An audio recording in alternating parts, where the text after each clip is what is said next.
This is the Russian Dynamite, Masha Slamovich. Becca here.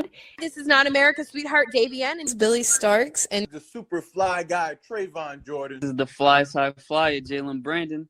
Hardcore Princess, Jules Malone. Hi there, this is the Bubblegum Princess, Alexia Nicole. This is the Brazilian Wonder Woman, Christy Jane. This is the baddest black belt, Chennai Kai. This is Kid Bandit. The smash hit, Joel Bateman. This is Robin Renegade. Cody Hawk. Brutal Bob Evans. And you are listening to Wrestling with Entertainment, one of my favorite podcasts in the whole wide world.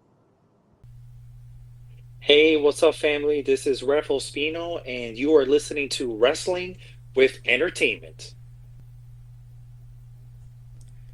Hello, and welcome to the show where it's Wrestling with Entertainment, the only audio experience on the web today, the trusted choice for interviewing all your favorite wrestlers every Tuesday and Wednesday on YouTube and Castbox, sponsored by Rogue Energy and Player One Coffee. I'm, of course, your host, James J., and it's a great day for wrestling, because we are wrestling with referee Ramiro Ospino. Let's go. What's up, James? Great to connect with you, bud, and hello to all the listeners out there. It's great to connect with you as well. Can you tell us where you'll be refereeing next, event-wise? Yes. So we got some good things in store. I believe that our recording doesn't come out until October 21st, but in the in the interim, I have an awesome show next week with House of Champions Pro Wrestling in beautiful Central Florida. That's October 16th. But I do have some upcoming events at Local Pro Wrestling running through the end of October all the way through the new year. The last weekend of December, that is where we have our biggest show of the year. So we are super excited, and hopefully anyone here that is here in the States, in Florida, please come check us out. Local Pro Wrestling, part of one of the bigger shows to really end the year. So just make sure you follow us on Instagram, Facebook, Local Pro Wrestling, House of Champions. We have shows that run every single month as well. Both amazing companies, top talent. So please come check us out. Again, the Hot Pro on Instagram, and also Local Pro Wrestling, Instagram and Facebook. So booked until December. Nice to be busy, no? Oh, yes, absolutely. And end of the year, we have a lot of tourists that come to visit Florida, so it's a great time to be a worker just in the industry, because we have so many eyes on our shows down here that it's a lot of fun. A lot of great, talented referees, a lot of talented wrestlers. The fans are phenomenal, and they really make these shows come to life. So, it's a great place to come and wrestle and to be a wrestling fan. It does seem, obviously, Florida houses WWE NXT, so, it's already kind of, it has that. But it does seem like independent pro wrestling just in general is kind of a hotbed in Florida. You do have a great scene down there. Oh, well, 100%. So yes, we're home to WWE, NXT. I know pre-pandemic, AEW was running in the Daly's place in Jacksonville. Yeah. So yeah, we've been the hub to the major pro wrestling companies for a while. TNA runs shows here pretty often as well, and they're pretty cool. Universal. Yeah, sometimes Universal, but they also run shows throughout Orlando as well. Mm-hmm. So it's definitely a melting pot of pro wrestling, and what's really nice is that our fans they're pretty vested into pro wrestling. So they show love to us on the independent level, but then you'll see the same fans attend some of the Raws and SmackDowns that we have here as well. And where can we find you on social media? So you can find me on Instagram or Facebook at Ref Ospino. So REFOSPINO, Ref Ospino. So okay. Please, feel free to check me out. I definitely post my upcoming shows there. So yeah, if you want to see kind of where I'm going to be next, feel free to kind of add me, and I'll follow you back. Perfect. And you don't have to go looking for it. All of the links to all his social media will be in the description of the video below, but on YouTube and Sweet. Castbox. Alright, you mentioned House of Champions, and you're also a part of Storytellers as well. Can you tell us about your relationship with those two companies? Yes, so I'll start with Storytellers. Storytellers is a kind of like a very small, privately owned wrestling company, and we run shows a couple times a year. But one of the real differentiators for Storytellers is our commitment to the actual referee, which is pretty different than some of the other wrestling schools down here. We've had a couple of amazing seminars led by the one and only Mike Chioda, 30-year veteran WWE. You probably have seen him in AEW for a couple of shows as well. So he's led year to date, maybe the last like 18 months or so, he's probably led about 4 to 5 referee seminars. So we've had refs from all parts of the country come learn from the best. And I've been super honored to get to know Mike, learn from him. And I was actually in Storytellers, I was the inaugural referee. So our first show, I was honored to be the first ref to run that whole show from start to finish. And what's really cool about our shows as Storytellers is that it's all called on the fly. So, I won't give too much of the view behind the curtain, but essentially no one knows what's going to happen until you're in the ring. So it challenges the wrestler to really work well, really work with the audience, communicate well to really create a great story. And again, there's no it's not premeditated, right? So you don't know what's going to happen next until you get to the show. So it's really, really cool. I imagine that's kind of, scary for you as the third man in the ring, because, if something happens, you're like, was that supposed to happen? Was that not supposed to happen? Because yes, they're not telling you beforehand. Yes, that is correct.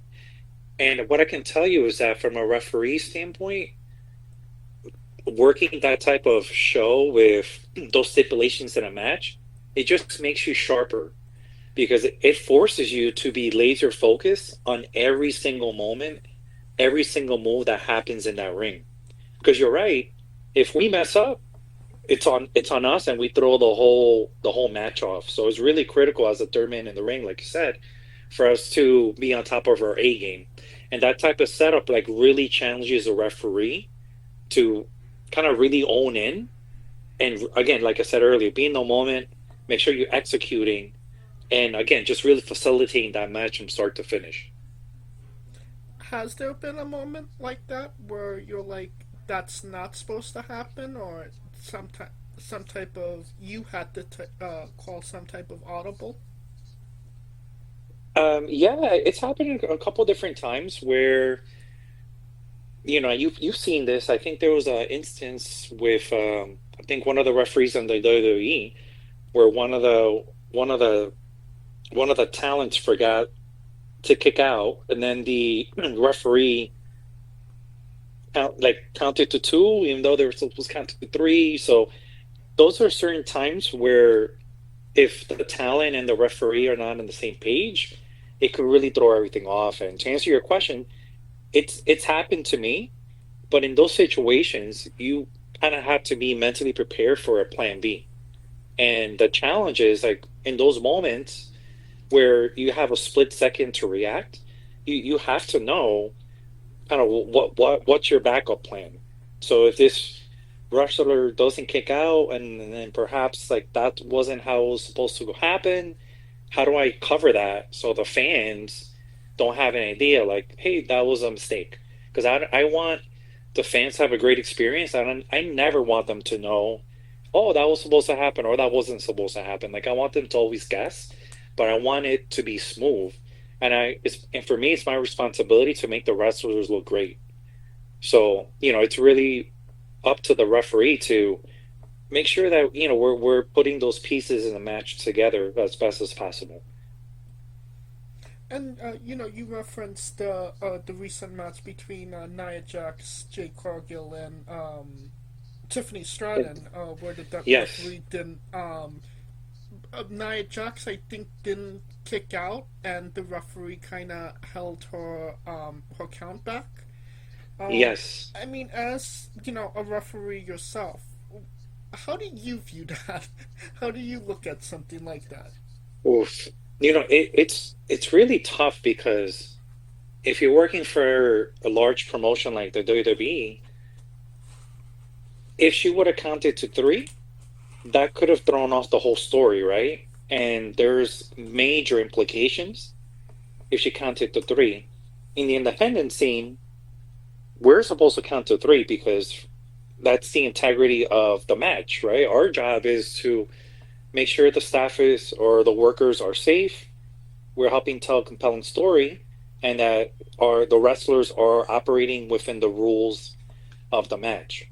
In the shows that I worked, I always count to three. If the wrestlers don't lift their shoulders, they don't kick out, hey, I have to count to three. But for the WWE, it's not that easy. As you count to three, that's going to impact the story that might,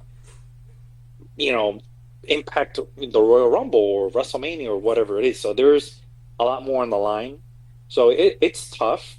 But, I mean, what I would say, and again, it's easier to kind of tell it after the fact. But, there's different strategies that you may try, to kind of mask it. Like if you don't see them kicking out, there's a couple things that maybe the ref could do to still make it seem like, hey, no, the shoulder was up. So it's tough, man. It's tough. There's no easy answer to those. You just kind of have to be prepared for the worst going into those matches.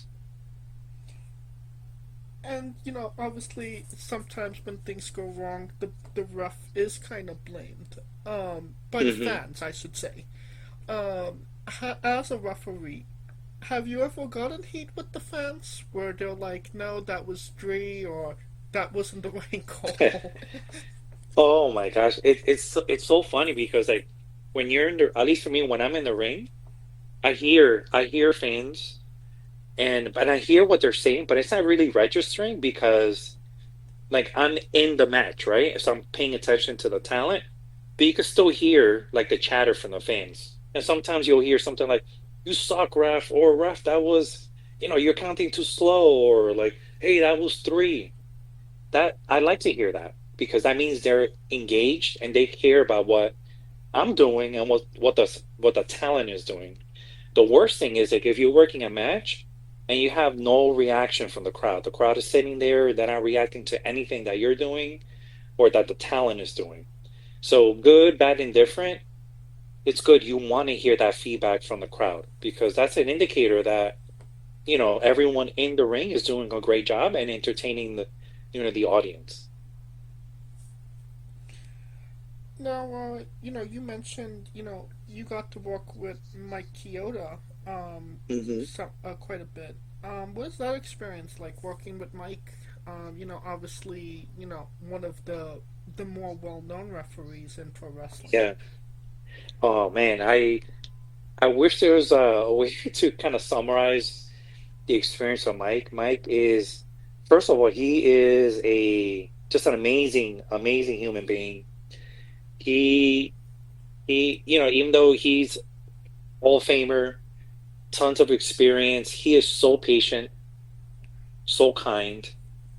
He finds time to give you, he gives you one-on-one time to give you feedback, to tell you, hey, this is going well. Hey, here's something you may want to try differently. He has a way to help you learn, and he's still patient at the same time.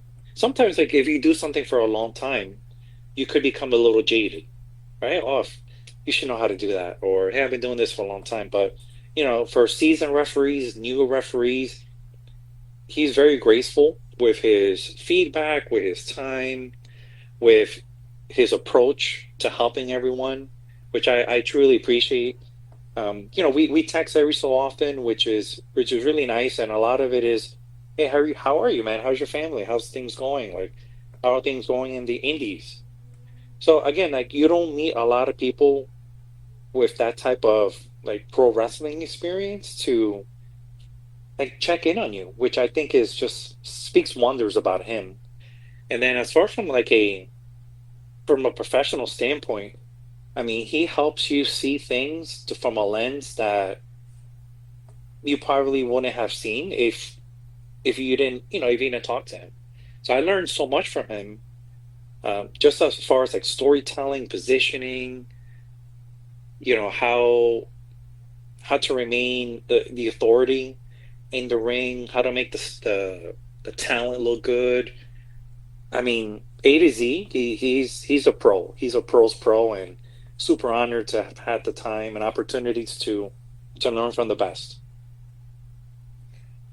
Is there any bit of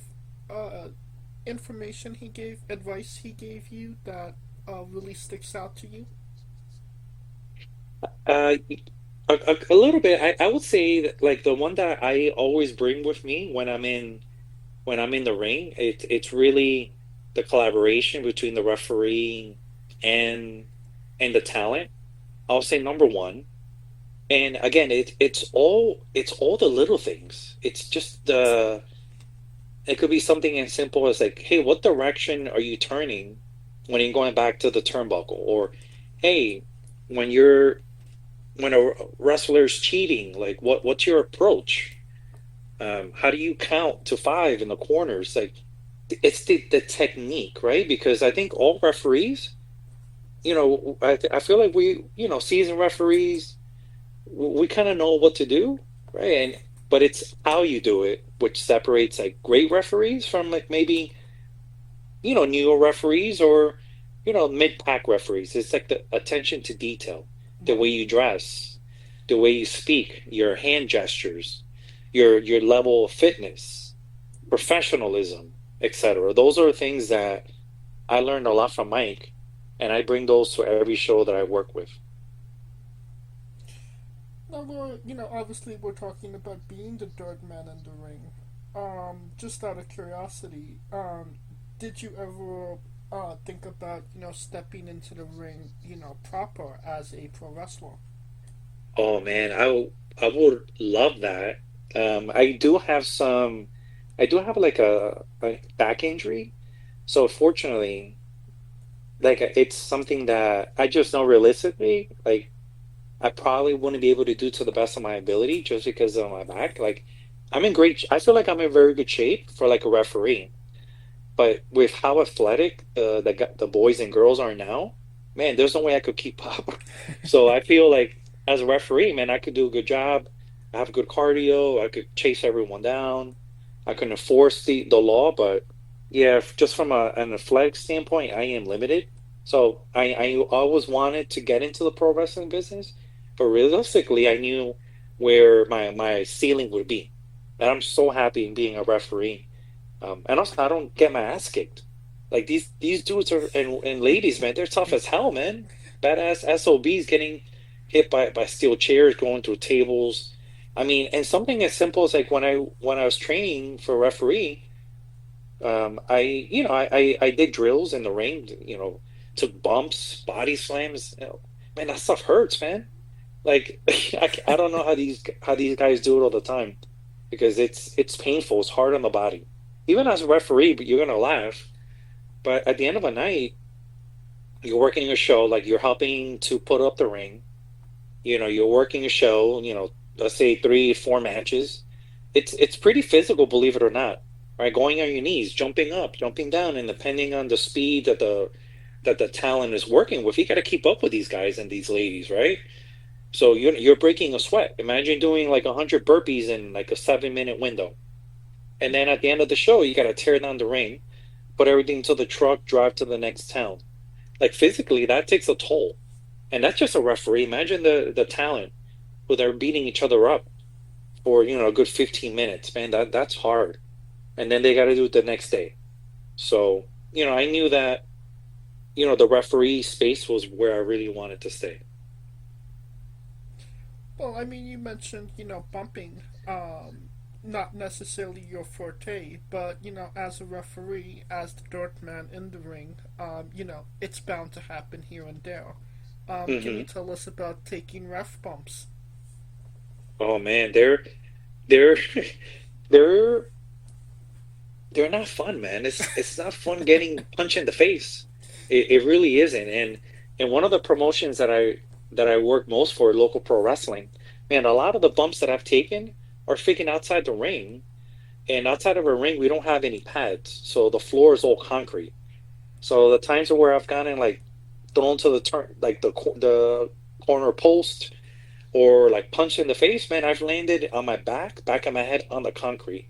So it's actually very painful, believe it or not. And if you're not landing correctly, like if you take a bump and you're landing on your hip, man, that's pretty painful. So yeah, and you know what? Sometimes that happens. It's part of the story. Sometimes like you're enforcing the law, and somebody's they're about to take a splash into the corner. The heel might throw you into the corner to avoid getting hit. Moments like that, hey, you got to take it. Now it's going to be painful, but hey, it's part of the show, and it's all for the fans, man. It's great. What was the gnarliest bump you took? The gnarliest, I haven't done anything like too extreme, but I would say like probably one of the first bumps that I took, maybe when I first started refereeing, was yeah, I took like a stinger splash into the corner, and I remember getting I was kind of passed out for like 2 minutes, man. So I was like totally unconscious, and then the heel had to wake me up, and I just woke up in time, counted to three, and called it a day. But what was really funny was the fans were so pissed. They're like, "What the hell? You didn't see anything?" And I really was knocked out. And I was like, "Hey guys, I'm sorry, I didn't see anything. I was passed out cold. I'm not used to getting hit. I'm not tough like these guys." And they didn't believe me, but it was the truth. So that was pretty neat, man. I remember that show. That was for what is it? It's for TCW over in kind of the Orlando area, and the fans for that show, man, they're pretty rowdy, really rowdy, but great fans. So, getting knocked out, not a walk. No, no, sometimes it's not a work. Sometimes it could be a work. Sometimes it's not. Believe it or not, especially when you take a bump into the turnbuckle, like if you hit the back of the head on the turnbuckle, or like if let's say you take a bump and the back of the head hits you on the mat, the mat isn't forgiving. Depending on the ring, like you might have a little bit of padding, but it's all like plywood and steel underneath. So if you're not like tucking your head when you're falling on the way down, you're gonna ricochet, and yeah, that's gonna like daze you out a little bit, believe it or not. So yeah, that's why at least like if I was a promoter, like I would want the talent to have like a pretty solid like foundation of wrestling, because I wouldn't want anyone getting hurt for like simple spots like a body slam as an example, or a clothesline. Like everyone needs to know how to protect themselves and protect the other person. Oh yeah. Um, you mentioned promotions you worked for. You got to work for CCW, Coastal Championship Wrestling. Personally, one of the bigger promotions in Florida. What was that experience like? Oh man, it's pretty neat. They have a pretty large territory, at least here in Florida. They're as far south as Miami, and then they're all the way. I think they cover all the way through. I think it's like Nashville. So working with CCW it's been great. They have some like amazing talent Their production is phenomenal, which I really appreciate. The ownership, the general managers, all world-class people. So yeah, just phenomenal. They actually have a show here. I live in Port St. Lucie, Florida. So they're actually the only wrestling company that works out of here. And they have a show that they run every 6 weeks out of here in Port St. Lucie in the Mid Florida Event Center, which is pretty neat. It's a pretty large venue. The Port St. Lucie fans show up there, which I really enjoy. Yeah, and they're so busy. I'm trying to get back on their radar for some future shows. But yeah, I mean, you follow the promotion. They've had some big folks. Like they've had Enzo Amore. I know they've had like Ty Dollar. Some really great talent. So yeah, it's been great working there. Right. Now, was there ever a moment in a match where, like I said, things didn't necessarily go the way that they were supposed to go, and you kind of had to step in, or whatever that may be?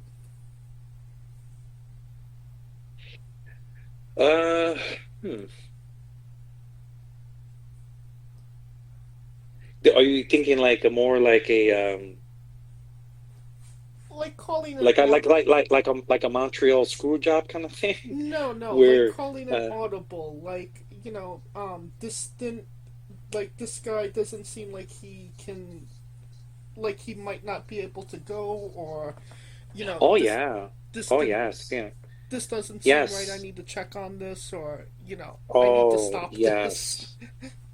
yeah. So one of the things I shared earlier with you, I think like for me as a referee, like my number one responsibility is to ensure that everyone is safe. Like safety is number one for me more than anything. So if you ever watch one of my matches, you'll always see me checking in on the talent. That's okay, like I'm always ensuring safety.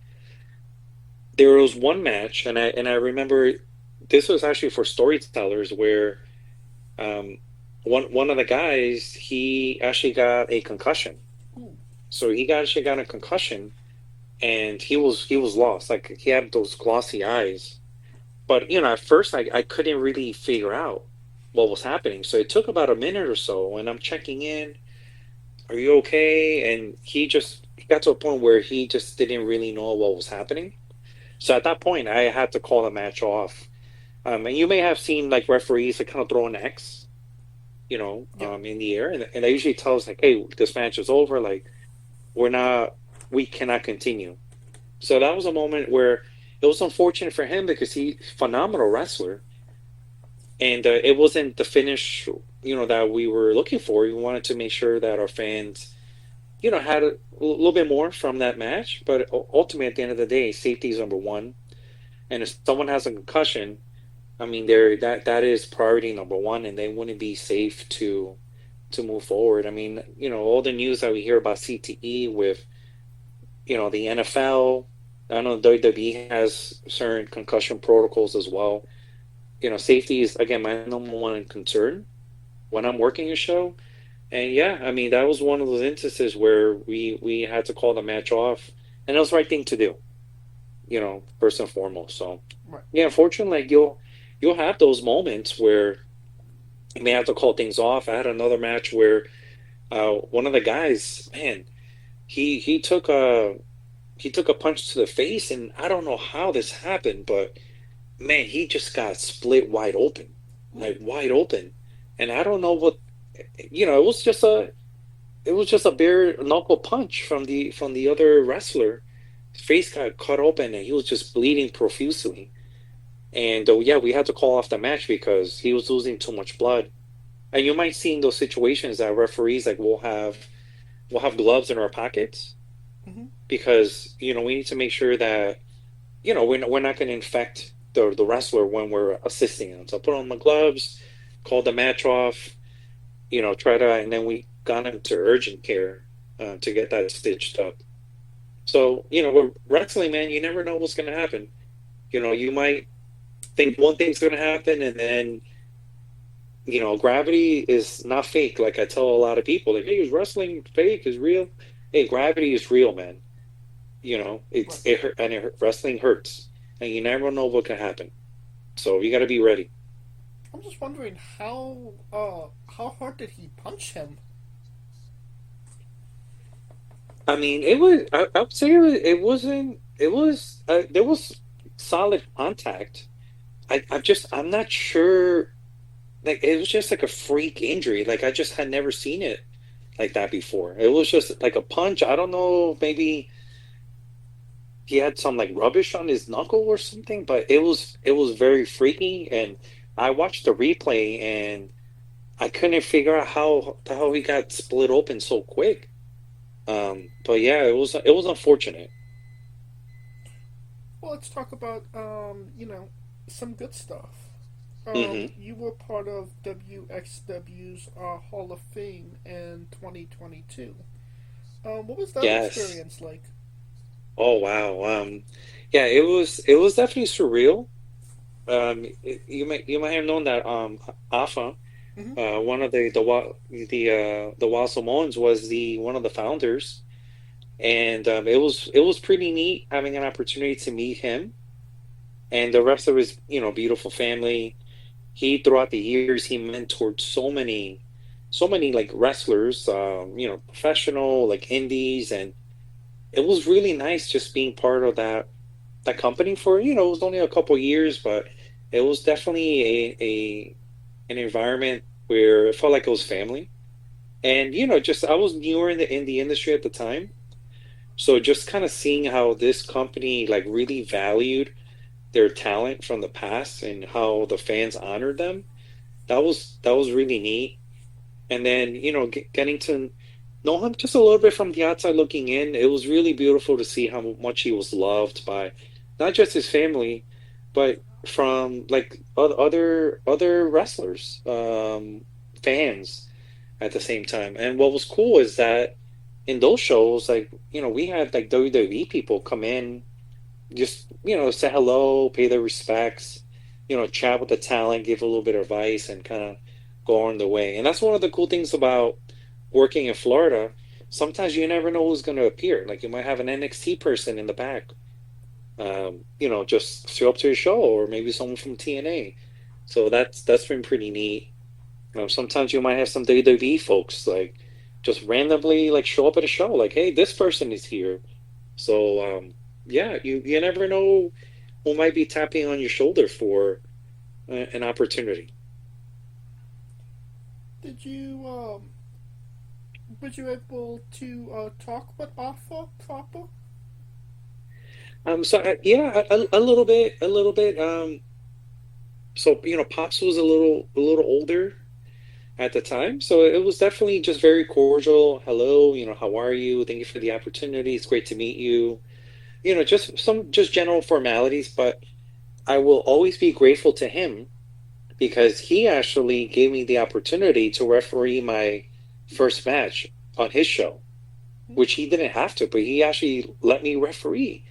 Meanwhile, I didn't know what I was doing, but he gave me that opportunity. He said, "Hey, do you have your gear?" I was like, "Yeah."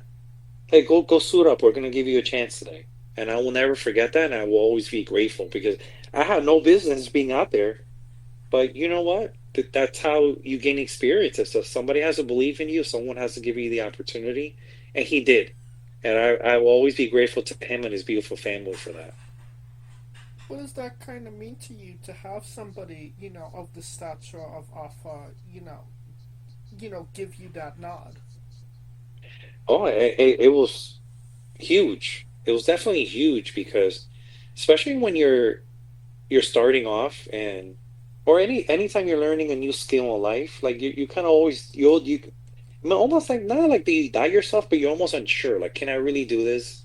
So to have someone with his experience, knowledge, love for the business to like see something in me, to trust me, to be able to work and referee one of his matches for his company, that was a huge, huge, you know um yeah, just nod and just confidence booster for me. Very honored. And you had asked me about bumps earlier. I remember that show. I actually took I can't remember which wrestler it was, but he lost the main event, and he just threw a fit. He was took out the chair, was like just running people over, and then actually I was part of the crossfire. He actually wanted kicking me in the stomach, and then just gave me like a nice elbow to the back. So that also knocked me out, and that was my welcome to the pro wrestling business, kid, moment for me.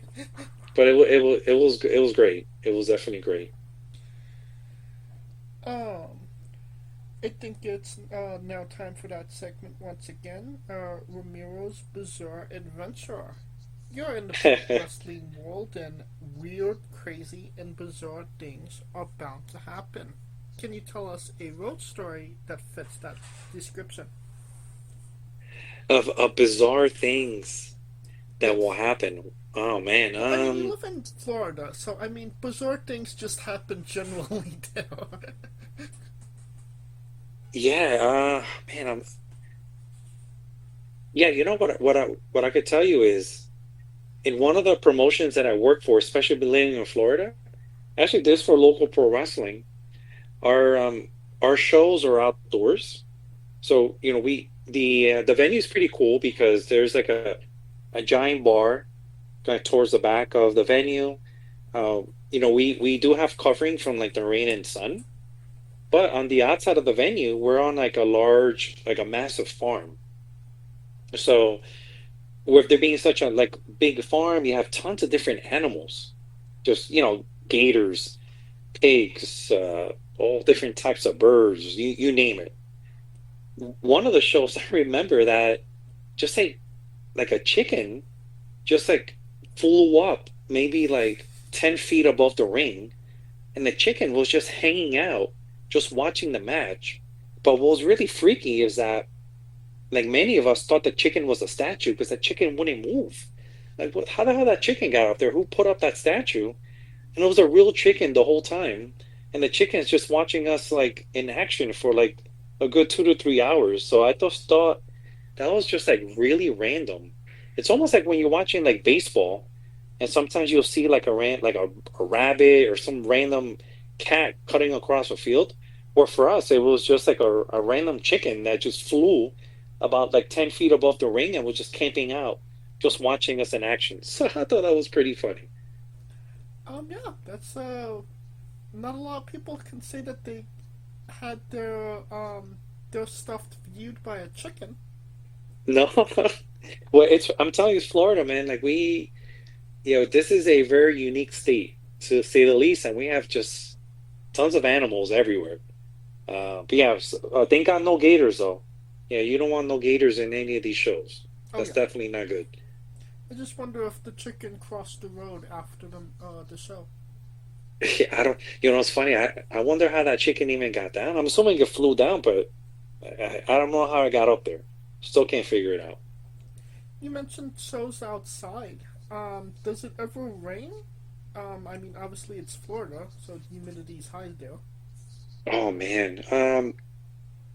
So for like that promotion I mentioned earlier, where I got knocked out for TCW, that promotion is actually we run the show right on like a beautiful lake. So I remember that first show I worked for them, it started raining like crazy. So and the rain and the wind was actually getting into like the ring. So in between matches, I had to actually get a towel and dry like the ropes, the turnbuckle, try to dry the canvas as best as I can, because remember, safety is number one. Right. So that was pretty wild. Believe it or not, for the other venues where I worked outside, thank God there hasn't been any rain. That was the only time. But what does suck is the humidity. Like I remember I did a Margaritaville show for James Ellsworth. You might remember him from like WWE from a couple years back. So he does like a Margaritaville show, I think a couple times a year. Like one is in Tampa and Raymond James Stadium where the Tampa Bay Bucks play, And then there's another one down south in Fort Lauderdale. Man, I can tell you that when I worked that show last year, it must have been like 98 or 99 degrees, like Fahrenheit. It was ridiculous. It was so freaking hot. And the worst part was that I was the only referee. There was no shade or anything. And I'm working, Iron Man the whole show, so it's back to back to back. And like an idiot, I didn't bring any water. I'm like, I could do it. I've worked this many times before, but I underestimated the heat and the humidity. So by the time that the show finished, we tore down the ring, put everything aside. Man, I was so dehydrated. I was dehydrated for like 2 days because of how much sweat I lost, how much liquid I lost over those couple days. So, you might see like indie shows where like talent reps, they're working outdoors, but man, like the ultimate challenge of stamina is working an outdoor show in Florida in the sun. Because that humidity, man, it will kick your ass. It's so tough. It's really tough. So when when I'm taking bookings, I really try to take bookings that are like indoors now.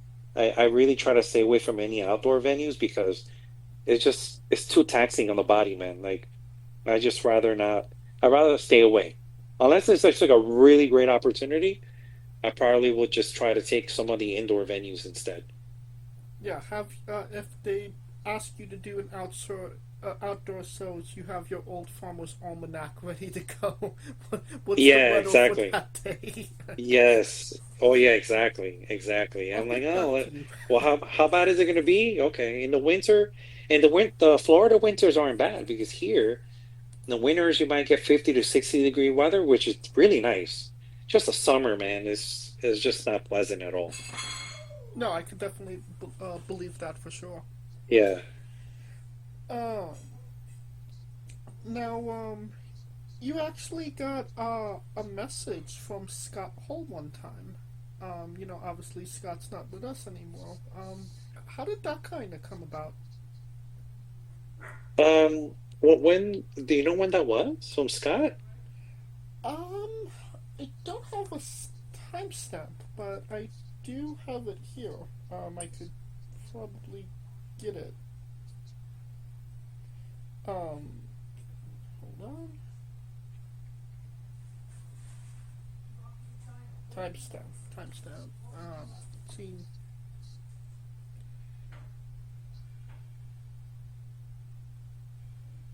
Well, let's move on to the next question while I find this. Okay.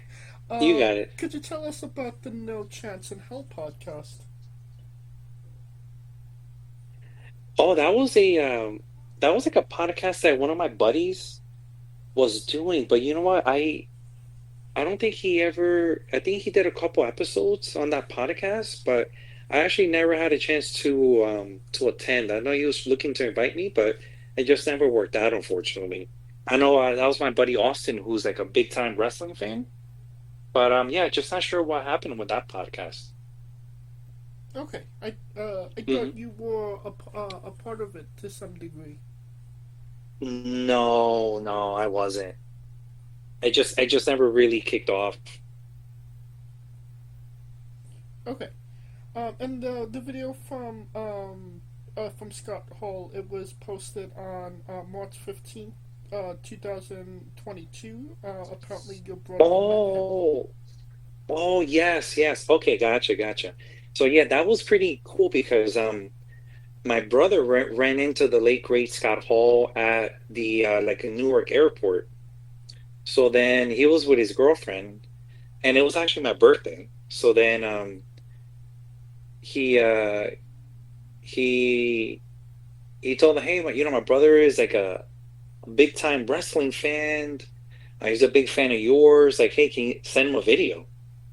And I had no idea this was happening, by the way. So he asked Scott to do that, and then he kind of just recorded that video, and then my brother just sent it to me. I'm like, what?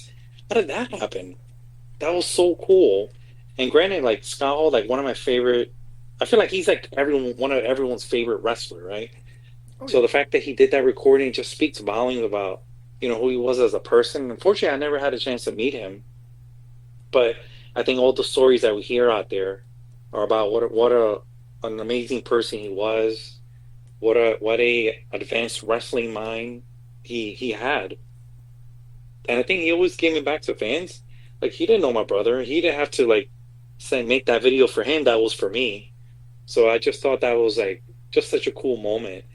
And he said something about, yeah, I'm gonna invite you to a party down down here. That was so cool, man. That was hilarious. But yeah, great moment. Great moment. It's unfortunate that he passed so soon. Oh yeah. Yeah.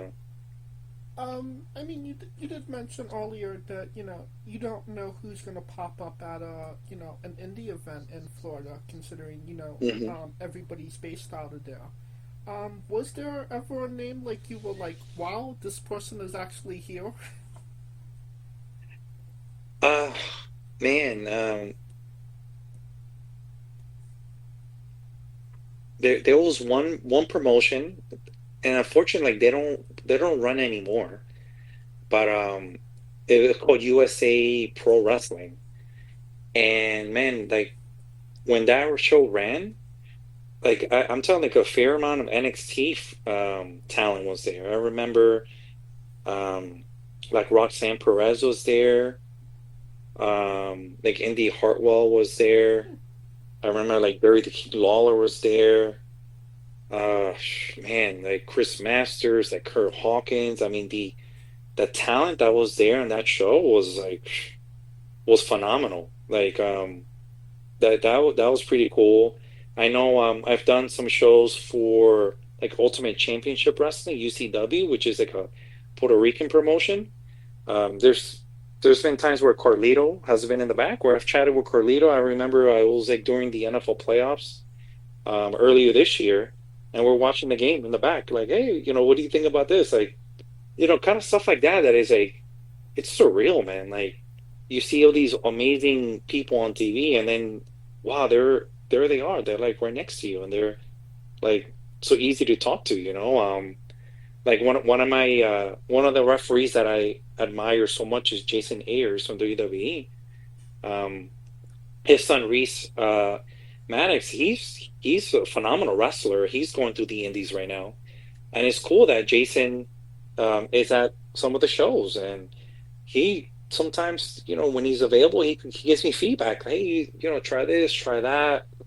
I mean, I don't know what the rest of the country looks like, but just having access to people like that they're so giving, to watch, do your thing, like, that's pretty cool, And I'm just a referee, but again, like, if you're a wrestler, man, this is a great place to work, because again, you never know who you're gonna run into. Oh yeah. Mm-hmm. Have you worked outside of Florida?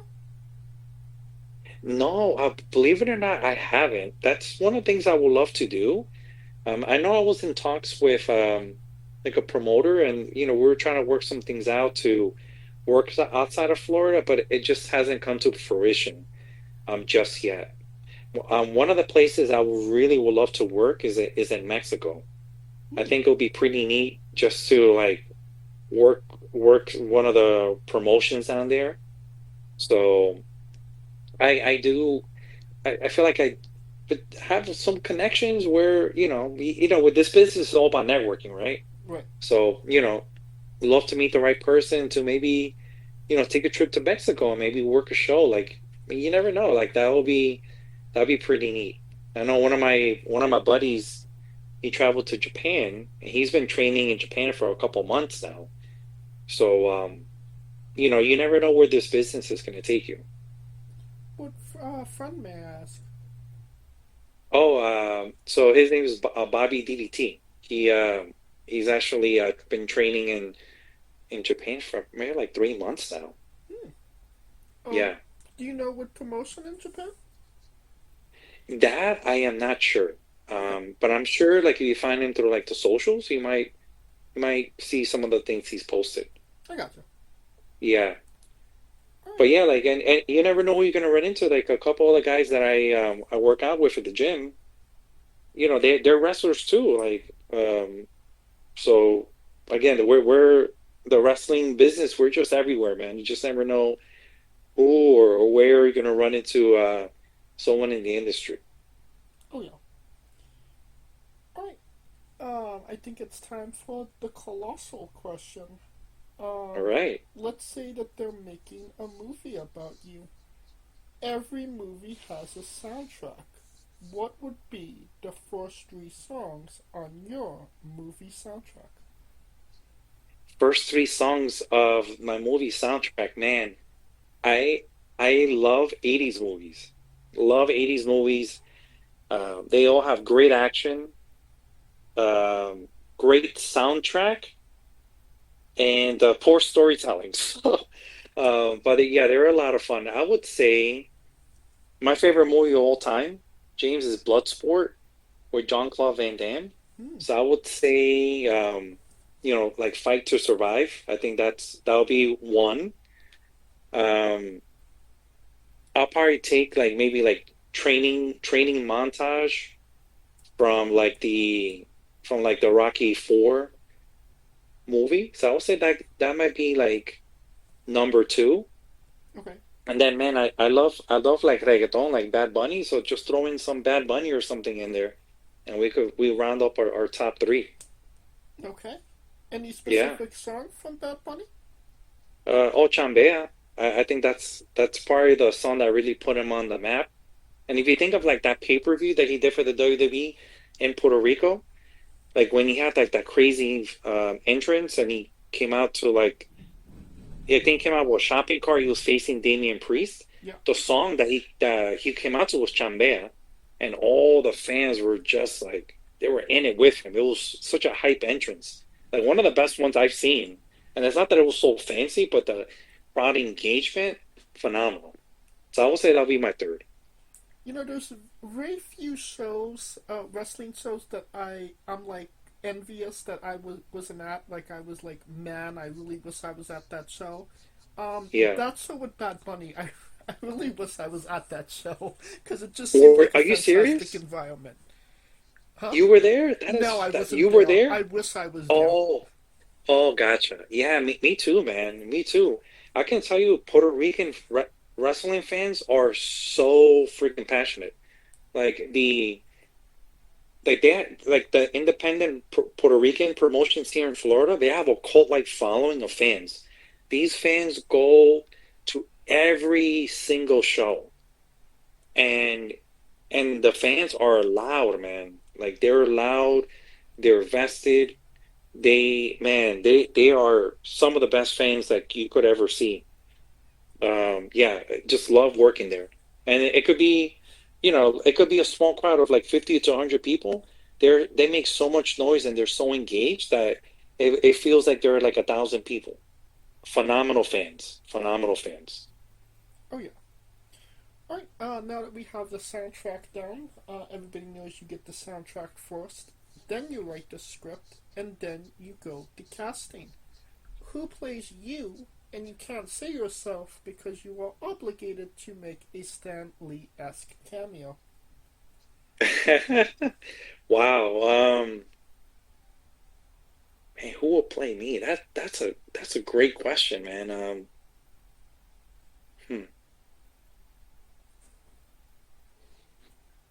I would say I'm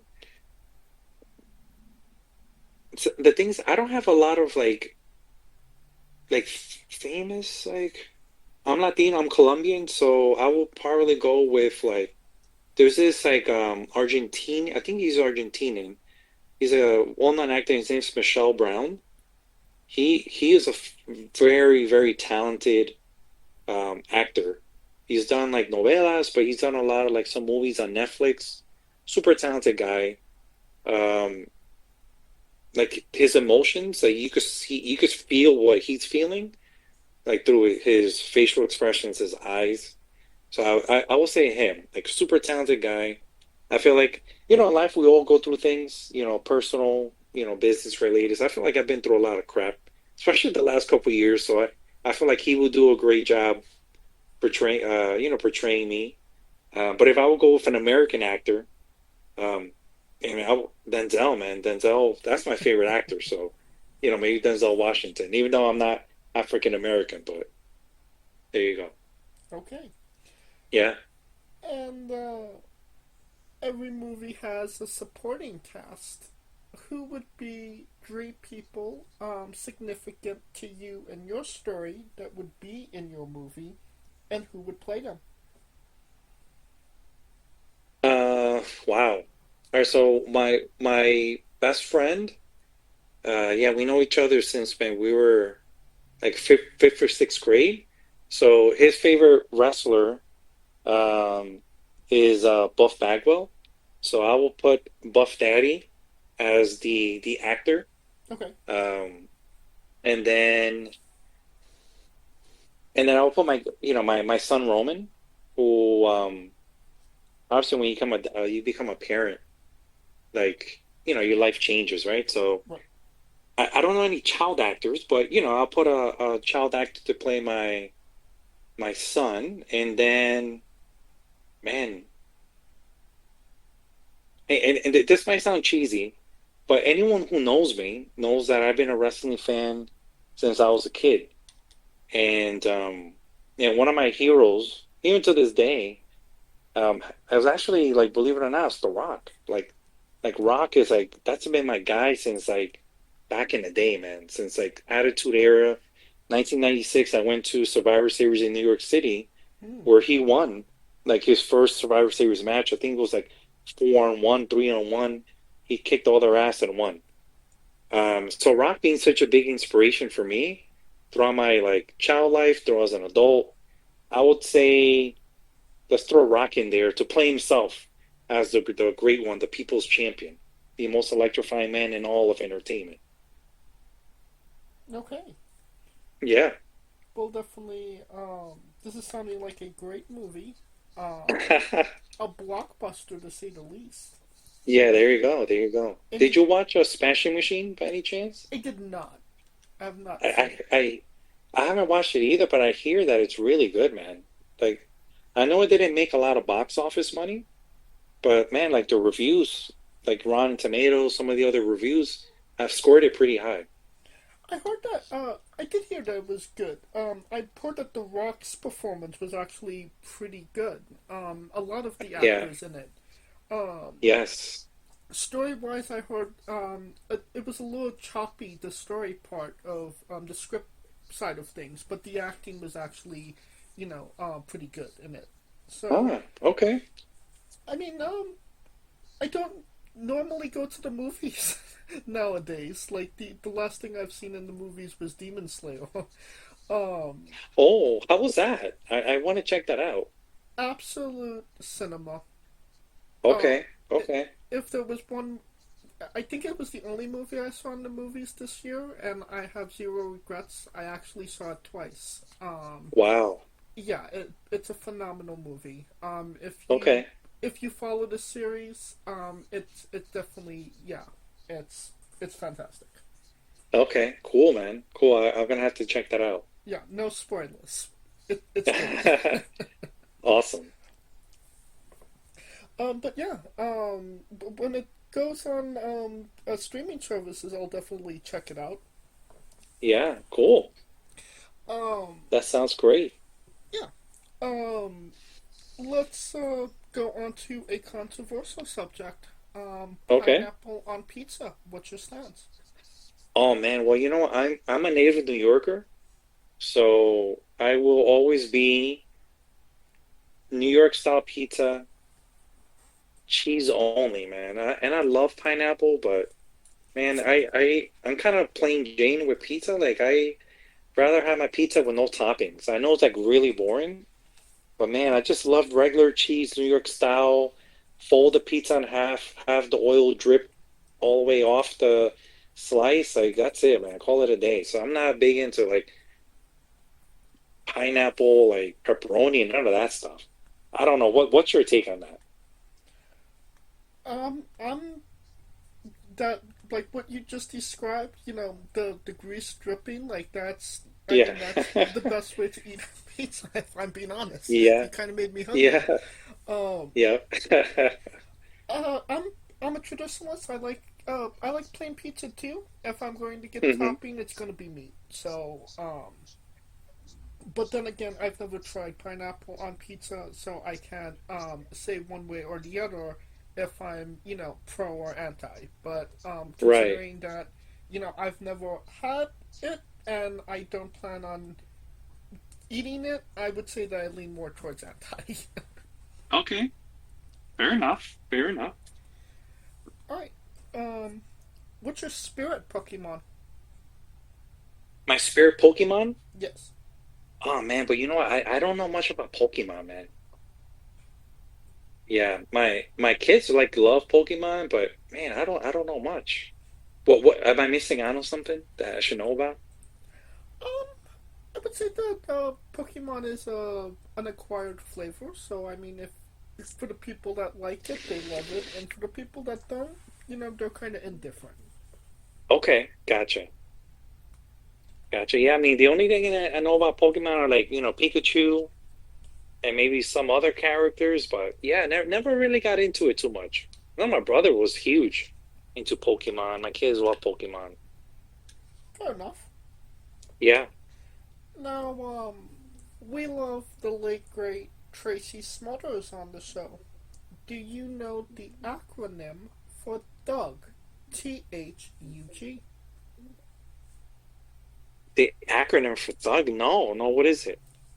T is for terrible, H is for hell, U is for ugly, and G is for jail, because a Doug can't spell. That is funny. That is hilarious. Yes, we love the late great Tracy Smothers on the show, trying to keep the memory alive. Gotcha. Weirdest question you'll be asked on a wrestling interview. Would you ever consider refereeing a match with a Rock? Not Dwayne Johnson, not the country, an actual physical Rock. And then who is The Rock facing? Well, it would be a human person versus the Rock. Oh man. You know what, like with these gimmick matches, like I'm just not a fan. Like I don't know, maybe I'm just like old school, but I still want people to believe that this is real. This is real to me, and I know it's real to every man and woman that enters that arena, that ring. So when I see like these gimmick matches, like I don't know, man. I'm not a big fan. Like I know there's like that character that's like plays Jesus, and then he's like, have you seen that guy? Yes, I have. So he's like choke slamming. I'm like, come on, man. Like, one, you're mocking Jesus for, it's not good. But second, like if you're trying to tell people or show people like, hey, this is real. Like, how's someone gonna believe that? Like, no one's gonna believe what you're doing is real. Like, they're gonna think it's a joke. Meanwhile, I don't take this as a joke, and I know everyone who's busting their ass doesn't take it as a joke. So, when I see kind of stuff like that, like I'm just not a big fan. And I know at the end of the day we want to entertain and have a little bit of fun, which is fine. But I don't know. I think that there's always a fine line.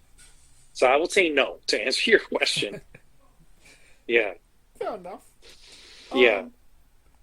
For context, there is a wrestler named Psycho Mike that indeed wrestled a Rock for over 15 minutes in a Tungsten Man match. That's an Iron Man match that lasts for 2 weeks. Wow. That's interesting. Now, like I don't know the story behind it, but if there is a compelling story behind it, and if he's truly psycho, then that makes sense, right? Like it just has to make sense. Like if it doesn't make sense, then it doesn't go anywhere.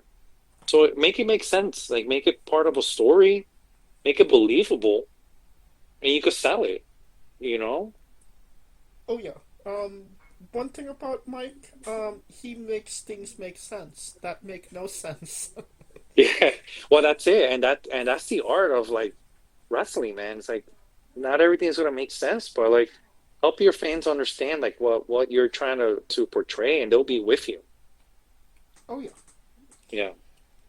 All right. On a more serious note, where do you see yourself in 5 years? Man, James, I would be lying to you if I didn't say like, hey, I would love to work for the WWE. I think that's my goal. Like maybe not everyone aspires to work for the WWE. I know that my time is limited. Like I know I don't have my whole life to chase his dreams. So, man, I would love that opportunity to, make that my full-time job, like work WWE. Um, so we'll see. I'll continue working hard and doing the best I can, and maybe by what I do, maybe somebody sees it and they give me an opportunity. I just know that I don't want to work the indies forever. And as I get older, like I do want to give the opportunity to maybe someone younger who's looking to get into the business a chance to work too, because when I'm working a show, that's my slot. That could be somebody younger than me that could be filling that role.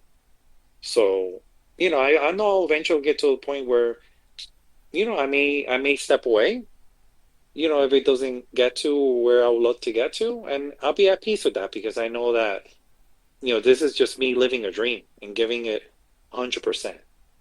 And that's it, man. I feel like the wrestling business, I'm sure a lot of people will tell you this, the wrestling business has given me so much more than I could ever give it. So I'm so thankful for the experiences, man, the people that I've met, including yourself. Yeah, just being part of the industry, man. It's cool, man. It's so cool, and yeah, like if I don't get to WWE, I'm at peace with it because, like I said, I've gotten so much more in return throughout this journey of like pro wrestling, and it's been pretty neat. So you never know what happens, I guess is my answer. So, Yeah. kind of taking the wait and see approach, see what comes. Yeah, absolutely. Wait and see. Keeping options open. But I know that eventually, as I continue to get older, I may move into like a different role. There was a gentleman who was looking to open up a wrestling school, close to where I live, and he asked me if I could mentor and train like new referees. So that might be like my next step. Maybe I'll take a step back from like performing, but maybe I would love to mentor and help other like new zebras get into the business and kind of share what I've shared and connect them with my network of people that I've met, throughout my time, and hopefully encourage them and see them go to new places.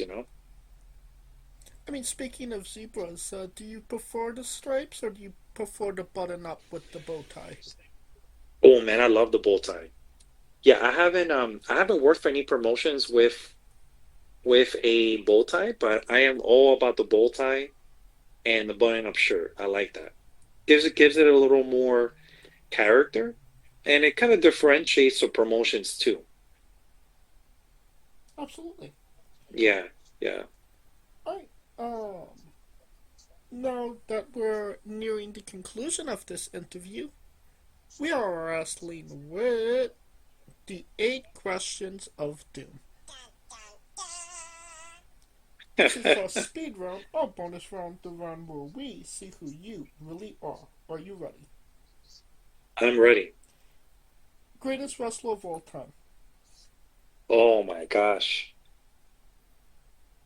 Are we talking about like overall like skills or entertainment? Like what tell me more. However you want to answer the question. Wow. Yeah, I'll have to put the Texas Rattlesnake as like 1, and then my boy Rock as 2. Okay. Attitude Era though. Yeah. Worst wrestler. Worst wrestler. Oh man, that is tough, man. Worst wrestler. Um, Man, I don't want to insult any previous wrestlers, man, because I know it's tough to get in the ring. So I would say I guess any of the jobbers from like the 80s or something like that, but I won't mention any names. Okay, 80s jobbers. Yeah, there you go. You're refereeing the main event of WrestleMania for the World Championship. Who are the two combatants? Oh, easy, easy. Are we looking at past or present? Anybody. Oh man, I will take Rock versus Hogan WrestleMania 18. So Mike Chioda's match, man, that is probably the best match I've ever watched. And I'm not talking about like a 5-star match, but man, yeah, best match. That will be the match that I would give anything to have refereed. If you could come out to anyone's entrance music, past or present, who would it be? Oh man, easy. Triple H, Motorhead. That kind of play the game. That song gets me hyped, man. When I go to the gym, that's one of my go-tos. Hell yeah. Finish the sentence. Kayfabe is...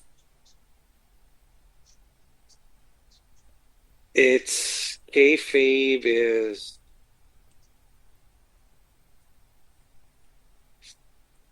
a thing of the past. Unfortunately, yeah. We would have also accepted tastes great on toast. That's good. Squash, vegetable or fruit?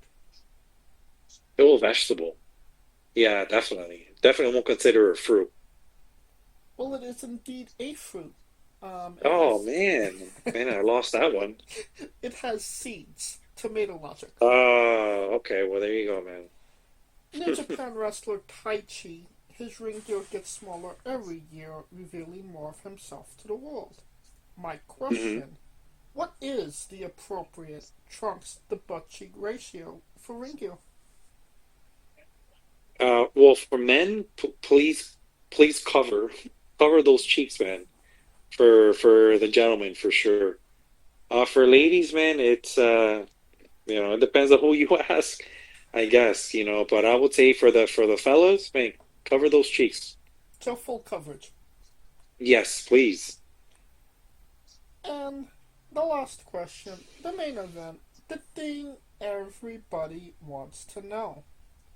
Have you ever had a conversation with a stranger in a supermarket about Darby Allin?